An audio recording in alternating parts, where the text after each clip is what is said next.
மக்களே, நான் இன்றைக்கி வேலையை முடிச்சுட்டு வீட்டுக்கு சரியான பசியில் வந்துட்டு இருந்தேன் மக்களே. சரி கிச்சனில் போய் சாப்பிட்லான்னு பார்த்தா எங்கள் அம்மா மீன் குழம்பு மீன் ஃப்ரைக்கு வந்து ப்ரிப்பேர் பண்ணிகிட்டு இருந்தாங்க. ஓகேங்களா, இப்போ வந்து எங்கள் அம்மா மீனை கட் பண்ணிகிட்டு இருக்காங்க. மசாலாலாம் மிக்ஸ் பண்ணுறதுக்கு ரெடியாக வச்சுருக்குறாங்க.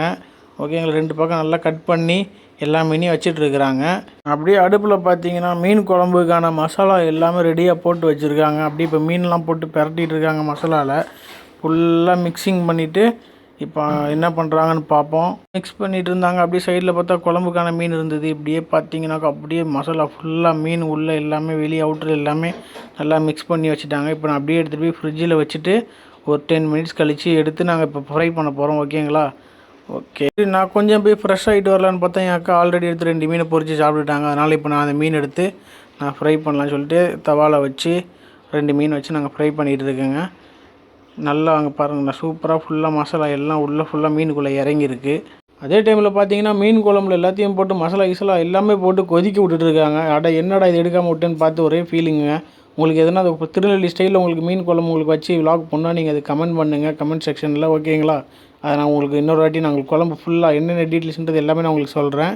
ஓகேங்களா, இப்போ நம்ம போட்ட தவாவில் போட்ட மீனை இப்போ நம்ம பிரட்டி போட்டுக்கலாங்க. திருப்பி போட்டுக்கலாம். போட்டு அது இன்னும் இந்த சைடு நம்ம ஒரு பக்கத்தை நம்ம வேக வச்சுட்டு இன்னொரு பக்கத்தை நம்ம வேக வச்சுட்டு எடுத்து நம்ம டேஸ்ட் பண்ணி எப்படி இருக்குன்னு ரிசல்ட்டு நான் உங்களுக்கு சொல்கிறேங்க. தவாவில் மீன் நல்லா ஃப்ரை ஆகிருக்குங்க. அதே டைமில் பார்த்தீங்கன்னா குழம்புல போடுற மீன் ரெடி பண்ணிட்டாங்க அம்மா. அது கழுவுறதுக்கான உப்பு எல்லாம் சைடில் எடுத்து வச்சுருக்காங்க. அதே டைமில் அக்கா வந்து பாதாம் ஜூஸ் வாங்கிட்டு சரி கொஞ்சம் எனக்கு கூட சொல்லி சொம்பில் ஊற்றி ஒரு அடி அடித்தாங்க.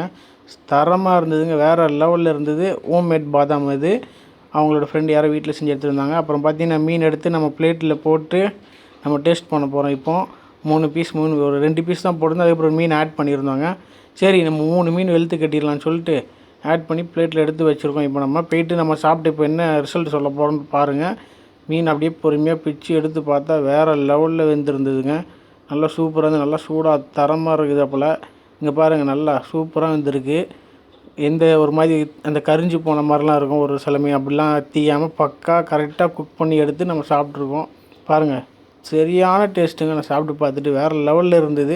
மசாலா அப்படி இறங்கிருந்துங்க மீனில், தரமாக இருந்தது, சூப்பராகவும் இருந்தது. உங்களுக்கு நீங்கள் இந்த என்னென்ன மசாலா இன்க்ரீடியன்ட் எல்லாம் எப்படிலாம் மிக்ஸ் பண்ணாங்கன்றது உங்களுக்கு வேணும்னாக்கா அதையும் நான் ஒரு நாள் உங்களுக்கு vlog எடுத்து போடுறேன்.